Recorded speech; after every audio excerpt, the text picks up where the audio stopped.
Algo inexplicável acabou de acontecer durante uma cerimônia religiosa em Jerusalém que está deixando autoridades completamente perplexas. Os sacerdotes pararam abruptamente no meio do ritual.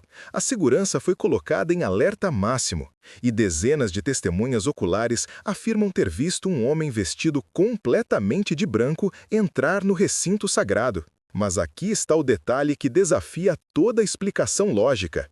As câmeras de segurança que monitoram cada centímetro do local não captaram absolutamente nada. Não há registro em vídeo dessa figura. Não há imagem em nenhuma das 17 câmeras diferentes posicionadas estrategicamente. E, no entanto, sacerdotes treinados, guardas de segurança veteranos e fiéis presentes juram unanimemente que viram este homem.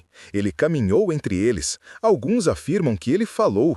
E então, tão misteriosamente quanto apareceu, desapareceu. O que está acontecendo em Jerusalém?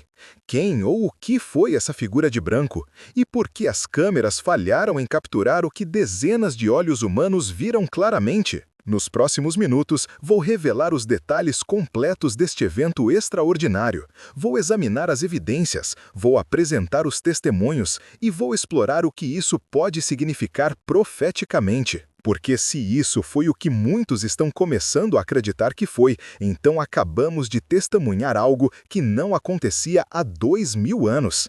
Fique até o final. A verdade sobre o homem de branco pode mudar sua compreensão sobre o tempo em que vivemos. Para entender a magnitude absoluta do que aconteceu, precisamos primeiro estabelecer o contexto exato e a credibilidade dos eventos. Era uma quinta-feira pela manhã, por volta das 9h15, horário local de Jerusalém.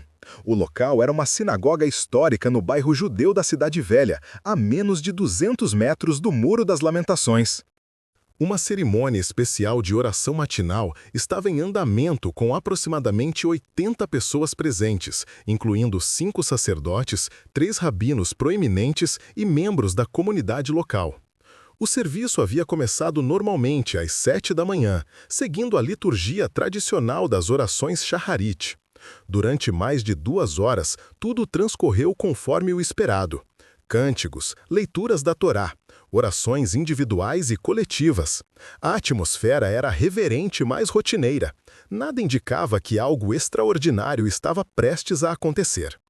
Mas então, precisamente às 9h15, segundo múltiplos relógios e dispositivos eletrônicos de pessoas presentes, algo mudou no ambiente. Várias testemunhas descrevem uma súbita mudança na temperatura. O ar ficou mais frio, mas não desconfortavelmente.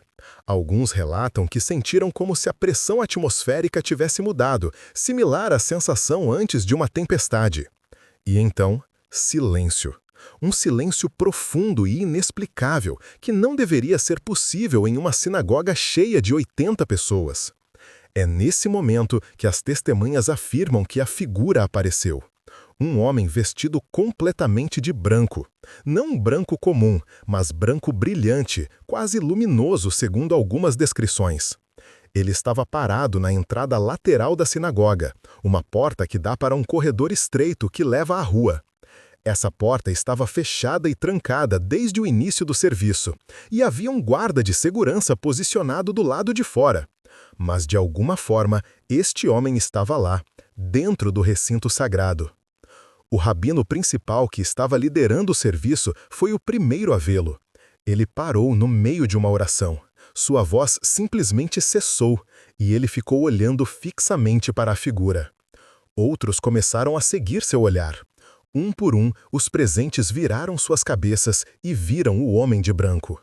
Ninguém gritou, ninguém correu. Há unanimidade nos testemunhos sobre isso. Todos que o viram foram tomados por uma sensação avassaladora de paz misturada com temor reverente. Vários descrevem que queriam se mover, mas não conseguiam. Não era paralisia no sentido de medo, mas uma incapacidade inexplicável de quebrar o momento, como se estivessem sendo mantidos no lugar por uma força invisível, mas gentil. A figura começou a caminhar, devagar, deliberadamente. Ele atravessou o corredor central da sinagoga, em direção ao lugar onde a Torá estava aberta. Seus movimentos eram descritos como fluidos, quase como se estivesse deslizando em vez de andando normalmente. Nenhum som de passos foi ouvido. E à medida que passava pelas pessoas, várias relatam ter sentido algo que descrevem como uma onda de calor espiritual, não físico, mas uma sensação profunda de presença que tocou seus corações.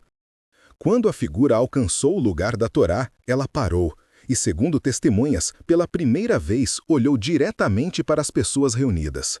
Aqui os relatos ficam particularmente extraordinários. Alguns dizem que ele tinha olhos penetrantes que pareciam ver através deles, não de forma ameaçadora, mas com um conhecimento profundo e completo. Outros mencionam que seu rosto era difícil de descrever, não porque fosse deformado ou estranho, mas porque tinha uma qualidade que desafiava palavras. Um dos sacerdotes presentes, um homem de 63 anos com décadas de experiência em rituais religiosos, disse em uma entrevista posterior que foi o momento mais profundamente espiritual de toda a sua vida, que ele sentiu como se estivesse na presença do sagrado de uma forma que nunca havia experimentado antes. E então, segundo as testemunhas, o homem de branco falou. Não alto. Algumas pessoas descrevem que não foi com voz audível no sentido normal, mas que ouviram palavras em suas mentes. Outros insistem que ele falou audivelmente, mas em hebraico antigo que não usavam há séculos. O conteúdo exato do que foi dito varia nos relatos, mas os temas são consistentes: vigilância, preparação e que o tempo estava próximo. E então, em um instante, ele desapareceu. Não gradualmente, não caminhando para fora. Simplesmente não estava mais lá, como se tivesse sido apagado da existência. No momento exato de seu desaparecimento, o som voltou à sinagoga. Pessoas começaram a respirar audivelmente, alguns caíram de joelhos, outros começaram a chorar. O rabino principal, um homem conhecido por sua compostura, estava visivelmente abalado. Suas mãos tremiam, sua voz falhava ao tentar dar instruções. A cerimônia foi formalmente encerrada. Guardas de segurança foram imediatamente chamados, a polícia foi notificada. E foi quando a situação ficou ainda mais estranha. Porque quando as autoridades começaram a revisar as gravações de segurança para identificar como este indivíduo havia entrado, não encontraram absolutamente nada. 17 câmeras diferentes cobrindo todos os ângulos do edifício. Câmeras na entrada principal, na entrada lateral, nos corredores, dentro da própria sinagoga. Câmeras de alta definição que registram continuamente 24 horas por dia. E em nenhuma delas há evidência visual deste homem. Nada. Como se ele nunca tivesse estado lá. Mas 80 pessoas viram, não uma ou duas que poderiam ser descartadas como delirantes. 80 testemunhas de idades variadas, origens diferentes, níveis de educação diversos. Advogados, médicos, professores, comerciantes. Pessoas racionais e confiáveis. E todas contam essencialmente a mesma história. Um homem de branco entrou, caminhou entre eles, parou na Torá, comunicou uma mensagem e desapareceu. A discrepância entre o que foi testemunhado por olhos humanos e o que foi registrado por equipamento eletrônico é o que torna este caso absolutamente único. Técnicos foram chamados para examinar os sistemas de câmeras. Tudo estava funcionando perfeitamente, nenhuma falha, nenhum intervalo nas gravações. As câmeras captaram tudo mais. As pessoas presentes, seus movimentos, suas reações. Mas não captaram o objeto de suas reações. É como se a figura fosse invisível especificamente para dispositivos eletrônicos, mas completamente visível para a percepção humana. Isso desafia toda a nossa compreensão de como a realidade física funciona. Agora, precisamos examinar o que as Escrituras dizem sobre aparições angelicais e manifestações divinas, porque há precedentes bíblicos que podem iluminar o que aconteceu em Jerusalém. A Bíblia está repleta de relatos de anjos aparecendo a pessoas em momentos cruciais da história. E há padrões específicos nessas aparições que são notavelmente similares ao que acabou de acontecer. Primeiro, aparições angelicais frequentemente envolvem figuras vestidas de branco brilhante. Na ressurreição de Jesus, os anjos no túmulo são descritos em Mateus 28, versículo 3. E o seu aspecto era como um relâmpago, e a sua veste branca como a neve. Em Marcos 16, versículo 5, quando as mulheres entraram no túmulo, viram um jovem assentado à direita, vestido de uma roupa comprida branca. Quando Jesus foi transfigurado no monte, Mateus 17, versículo 2 diz: E transfigurou-se diante deles, e o seu rosto resplandeceu como o sol, e as suas vestes se tornaram brancas como a luz. Branco luminoso é consistentemente associado com manifestações celestiais nas Escrituras. Segundo, aparições angelicais frequentemente causam medo inicial seguido por paz sobrenatural. Quando o anjo Gabriel apareceu a Maria para anunciar que ela daria à luz Jesus, Lucas 1, versículo 30 registra que ela ficou turbada. Mas o anjo imediatamente disse: Maria, não temas, porque achaste graça diante de Deus.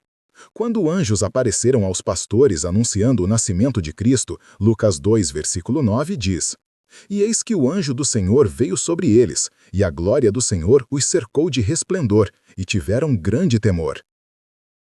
Não temais. O padrão é claro, aparições angelicais inicialmente assustam porque são encontros com o sobrenatural, mas rapidamente transmitem paz divina. As testemunhas em Jerusalém descrevem exatamente essa sequência: espanto inicial, seguido por paz profunda que transcendia a compreensão.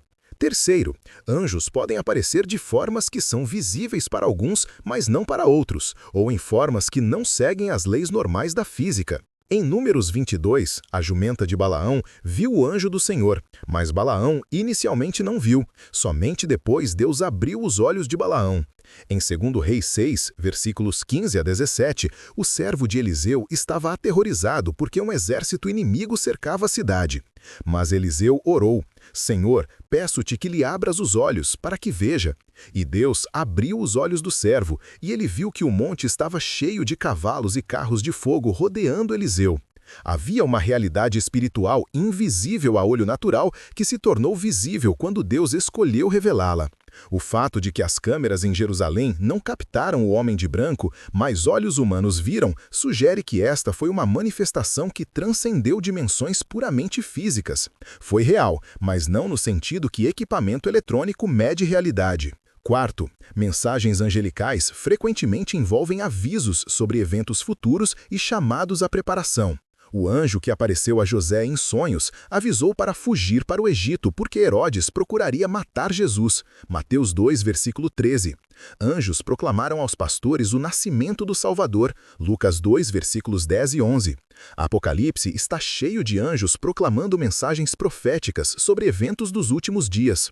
Se a figura em Jerusalém era angelical, faz sentido que sua mensagem envolvesse vigilância e preparação para o que está por vir. Hebreus 1, versículo 14 pergunta sobre anjos.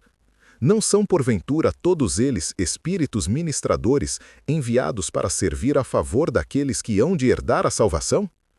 Anjos são servos de Deus enviados para ministrar ao seu povo. E em momentos críticos da história da salvação, manifestações angelicais aumentam. Estamos em um momento crítico agora. Os sinais proféticos estão convergindo. E aparições como esta podem ser parte do plano de Deus de alertar seu povo sobre o que está próximo. Mas há outra possibilidade que precisamos considerar cuidadosamente. Poderia esta figura não ser um anjo, mas o próprio Jesus Cristo em uma aparição pré-segunda vinda? Há precedentes bíblicos para Jesus aparecer a pessoas após sua ascensão. Paulo encontrou Jesus ressuscitado na estrada de Damasco, em Atos 9. Uma luz brilhante do céu, uma voz, e Paulo foi transformado instantaneamente. Estevão, antes de ser apedrejado até a morte, viu os céus abertos e Jesus de pé à direita de Deus. Atos 7, versículo 56. João, exilado na ilha de Patmos, teve uma visão de Jesus ressuscitado e glorificado que ele descreve em Apocalipse 1, versículos 13 a 16. A descrição é extraordinária. Um semelhante ao Filho do Homem, vestido até aos pés de uma roupa comprida e cingido pelos peitos com um cinto de ouro. E a sua cabeça e cabelos eram brancos como lã branca, como a neve, e os seus olhos como chama de fogo, e os seus pés semelhantes a latão reluzente, como se tivessem sido refinados numa fornalha, e a sua voz como a voz de muitas águas. Branco, glorioso, radiante. João diz no versículo 17, e eu, quando o vi, caí a seus pés como morto.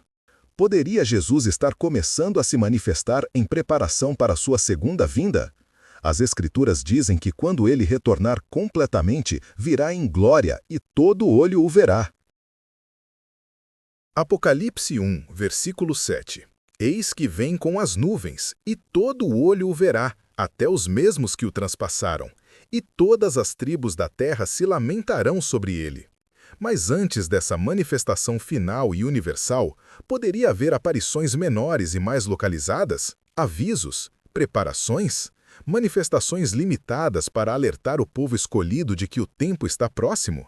Não estou afirmando dogmaticamente que foi Jesus que apareceu em Jerusalém, mas seria irresponsável não considerar a possibilidade. As testemunhas descrevem uma presença que transcendeu qualquer coisa que haviam experimentado. Um ser de autoridade, de santidade, de majestade.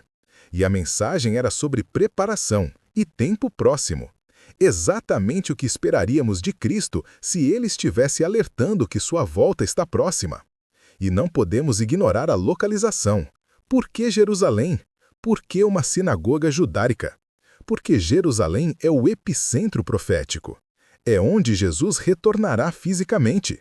Zacarias 14, versículo 4 declara: E naquele dia estarão os seus pés sobre o Monte das Oliveiras, que está defronte de Jerusalém para o Oriente. É para onde o povo judeu olha esperando seu Messias. E embora a maioria dos judeus ainda não reconheça Jesus como Messias, há um remanescente fiel. Romanos 11 fala sobre o mistério de Israel, que o endurecimento em parte veio sobre Israel até que a plenitude dos gentios entrasse, e então todo Israel será salvo. Versículos 25 e 26. Zacarias 12, versículo 10 profetiza um dia quando Israel olhará para aquele que traspassaram e pranteará. Mas sobre a casa de Davi e sobre os habitantes de Jerusalém derramarei o espírito de graça e de súplicas, e olharão para mim a quem traspassaram, e pranteá-lo-ão como quem pranteia por um unigênito. Israel reconhecerá Jesus, e aparições como esta em uma sinagoga podem ser parte do processo divino de preparar um remanescente judeu para esse reconhecimento.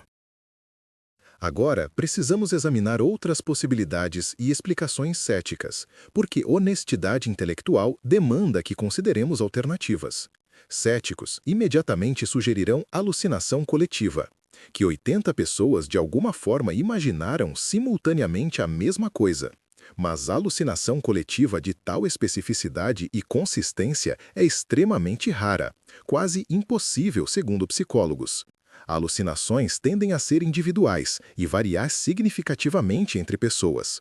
Aqui, os testemunhos são notavelmente consistentes. Um homem de branco, caminhando de forma específica, parando em local específico, comunicando mensagem específica. Outra explicação cética seria algum tipo de truque elaborado, usando hologramas ou tecnologia de projeção. Mas isso não explica como tal tecnologia poderia ser invisível para câmeras de segurança, enquanto perfeitamente visível para olhos humanos. Toda a tecnologia de projeção que conhecemos apareceria em gravações de vídeo. E não explica as experiências sensoriais das testemunhas. Mudança de temperatura, sensação de presença, paz sobrenatural. Hologramas não produzem essas experiências. Poderia ser fraude?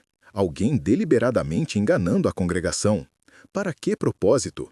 E como seria executado de forma que 17 câmeras de segurança não detectassem nada? E por que todos os participantes, incluindo rabinos respeitados e sacerdotes de reputação impecável, perpetuariam tal fraude? Não há motivo financeiro aparente. A sinagoga não está pedindo dinheiro baseado neste rento. Não há comercialização. E os líderes religiosos envolvidos têm tudo a perder e nada a ganhar ao associar suas reputações com algo que poderia ser exposto como fraude. A explicação de fraude não resiste ao escrutínio. Outra possibilidade é fenômeno psicológico, onde expectativas religiosas intensas criam experiências compartilhadas. Mas isso não explica a natureza súbita e não antecipada do evento. Não era uma reunião carismática onde experiências místicas eram esperadas ou encorajadas. Era um serviço tradicional de oração matinal. E aconteceu sem aviso, sem preparação emocional, sem contexto que tornaria as pessoas suscetíveis a experiências em grupo. A explicação mais simples, e aquela de se alinha com precedentes bíblicos, é que este foi um evento genuinamente sobrenatural, uma manifestação angelical ou até cristofânica que transcendeu leis naturais normais, que foi visível para a percepção espiritual e sensorial humana, mas não para dispositivos mecânicos que só detectam fenômenos puramente físicos, e que carregou uma mensagem divina de urgência profética para aqueles que têm ouvidos para ouvir. Jesus disse repetidamente: "Quem tem ouvidos para ouvir, ouça." Marcos 4, versículo 9. Nem todos percebem os sinais dos tempos, mas aqueles que estão vigilantes, que estão sintonizados espiritualmente, esses reconhecem quando Deus está falando. E o que aconteceu em Jerusalém é Deus falando. É um sinal, é um aviso, e é uma confirmação de que estamos mais perto do fim do que a maioria imagina. E este não é um evento isolado. Há relatos crescentes de todo o mundo de manifestações sobrenaturais, visões, sonhos proféticos e aparições angelicais. Algo está acontecendo no reino espiritual. Uma intensificação, uma aceleração. Joel 2, versículos 28 e 29 profetizou: "E há de ser que depois derramarei o meu espírito sobre toda a carne, e vossos filhos e vossas filhas profetizarão. Os vossos velhos terão sonhos, os vossos jovens terão visões. E também sobre os servos e sobre as servas naqueles dias derramarei o meu espírito." Pedro citou esta profecia em Atos 2 no dia de Pentecostes, como cumprimento parcial. Mas estudiosos concordam que há um cumprimento final ainda maior nos últimos dias. E estamos testemunhando isso agora. Deus está se movendo, o Espírito está sendo derramado. Então, manifestações sobrenaturais, como a de Jerusalém, são sinais desse derramamento. Então, onde isso nos deixa? Se assumirmos que o evento em Jerusalém foi genuíno, se aceitarmos que 80 testemunhas confiáveis viram algo real que transcendeu explicação natural, quais são as implicações? Primeiro, é confirmação de que o mundo espiritual é real. Não é mitologia, não é superstição primitiva. Há dimensões da realidade além do que nossos sentidos físicos e instrumentos científicos podem medir. Paulo escreveu em 2 Coríntios 4, versículo 18: "Não atentando nós nas coisas que se veem, mas nas que se não veem, porque as que se veem são temporais, e as que se não veem são eternas."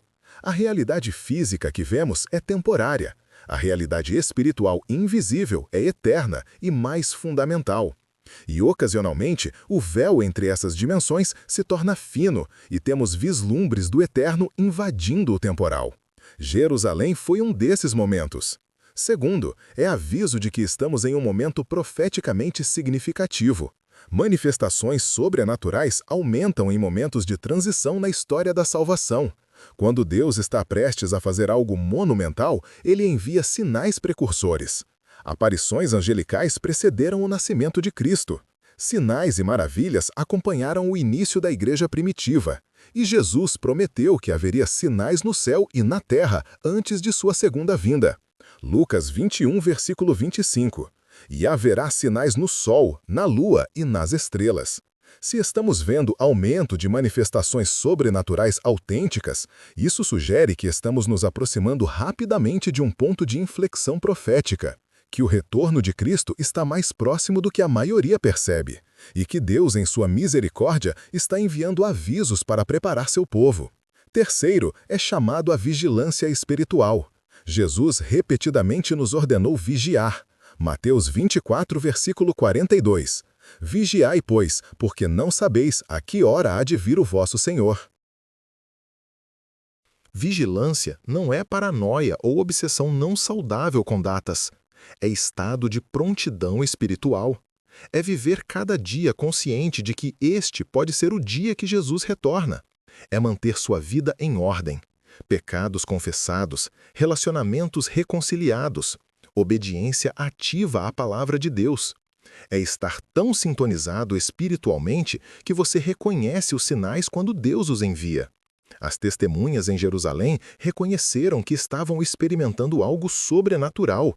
Elas não racionalizaram, não descartaram, reconheceram a presença do sagrado. Isso é o tipo de sensibilidade espiritual que todos os cristãos deveriam cultivar nestes últimos dias. Quarto, é lembrete de que Deus ainda fala. Ele não está em silêncio. Ele não abandonou a humanidade. Hebreus 1, versículos 1 e 2 diz: havendo Deus antigamente falado muitas vezes e de muitas maneiras aos pais pelos profetas, a nós falou-nos nestes últimos dias pelo Filho. Deus falou definitivamente através de Jesus Cristo. A revelação em Cristo é completa e final. Mas isso não significa que Deus parou de se comunicar com seu povo.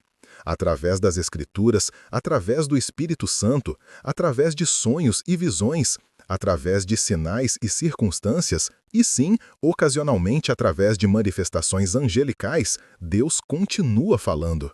Ele está falando agora. A pergunta é: estamos ouvindo? Apocalipse 2 e 3 repete 7 vezes: quem tem ouvidos, ouça o que o Espírito diz às igrejas. Deus fala, mas nem todos ouvem. Apenas aqueles que têm ouvidos espirituais sintonizados para a voz de Deus. Agora, o que você deve fazer com esta informação? Como deve responder ao que aconteceu em Jerusalém e ao significado potencial disso? Primeiro, examine seu próprio coração. Você conhece Jesus Cristo pessoalmente? Não conhecimento superficial ou religiosidade externa, mas relacionamento genuíno onde você entregou sua vida completamente a Ele? Porque se manifestações angelicais estão aumentando, se estamos realmente nos últimos dias, então não há tempo a perder. João 3, versículo 3. Jesus respondeu e disse-lhe: na verdade te digo, que aquele que não nascer de novo não pode ver o reino de Deus. Você precisa nascer de novo. Precisa reconhecer que é pecador, que necessita de Salvador. Precisa crer que Jesus Cristo morreu por seus pecados e ressuscitou, e precisa entregar sua vida a Ele completamente. Romanos 10, versículo 13. Porque todo aquele que invocar o nome do Senhor será salvo. Invoque o nome dele agora, não espere. Se você já é cristão, permita que eventos como o de Jerusalém reavivem seu sentido de urgência e propósito. Não viva como se tivesse todo o tempo do mundo. Viva como se Jesus pudesse voltar hoje, porque Ele pode. 1 Pedro 4, versículo 7. E já está próximo o fim de todas as coisas, portanto, sede sóbrios e vigiai em oração. Sobriedade espiritual, vigilância constante, oração fervorosa. Estes devem caracterizar sua vida. E compartilhe o Evangelho com urgência renovada. Bilhões de pessoas ao redor do mundo não conhecem Jesus. Muitas nunca ouviram seu nome. E se o tempo realmente está se esgotando, se sinais indicam que estamos na geração final, então você tem responsabilidade urgente de ser testemunha. Atos 1, versículo 8. Mas recebereis a virtude do Espírito Santo, que há de vir sobre vós, e ser-me-eis testemunhas. Seja testemunha, agora, enquanto ainda há tempo. E cultive sensibilidade espiritual. Peça a Deus que abra seus olhos espirituais para ver o que Ele está fazendo. Efésios 1, versículos 17 e 18, Paulo ora para que o Deus de nosso Senhor Jesus Cristo, o Pai da Glória, vos dê em seu conhecimento o espírito de sabedoria e de revelação, tendo iluminados os olhos do vosso entendimento. Há mais acontecendo ao nosso redor do que vemos com olhos naturais. Há uma guerra espiritual. Há anjos e demônios. Há realidades eternas que transcendem o que CNN ou BBC reportam. E Deus quer que seus filhos vejam essas coisas, que entendam os tempos, que reconheçam os sinais. Ore por essa sensibilidade, estude as escrituras proféticas, viva em comunhão íntima com o Espírito Santo, e você não será pego de surpresa quando o fim vier. O homem de branco que entrou na sinagoga em Jerusalém carrega uma mensagem para todos nós. Fosse ele anjo ou o próprio Cristo em aparição preparatória, a mensagem é clara. O tempo está próximo. Estejam vigilantes, estejam preparados. O Senhor vem e virá mais cedo do que a maioria imagina. Não ignore este sinal. Não descarte como coincidência ou ilusão. Reconheça pelo que é. Deus falando, Deus avisando, Deus chamando seu povo para prontidão. E responda adequadamente, com arrependimento onde necessário, com fé renovada, com obediência radical, com expectativa alegre, porque o Rei está voltando. E quando ele vier, quer que ele te encontre pronto? Essa é a pergunta que você precisa responder agora. Quero ouvir sua opinião. O que você acha que aconteceu em Jerusalém? Você acredita que foi uma manifestação angelical genuína? Você está vendo outros sinais de que estamos nos últimos dias? Compartilhe seus pensamentos nos comentários abaixo. E não se esqueça de compartilhar este vídeo com todos que precisam ouvir sobre este evento extraordinário. Amigos, família, sua igreja, seu grupo de estudo bíblico. As pessoas precisam saber que Deus está se movendo, que sinais estão acontecendo e que o tempo está acabando. Se este vídeo abriu seus olhos para a realidade profética do nosso tempo, inscreva-se no canal e ative as notificações. Continuaremos trazendo análises de eventos proféticos à medida que acontecem, porque estamos vivendo nos dias mais extraordinários da história humana, e você não vai querer perder as atualizações sobre o que Deus está fazendo.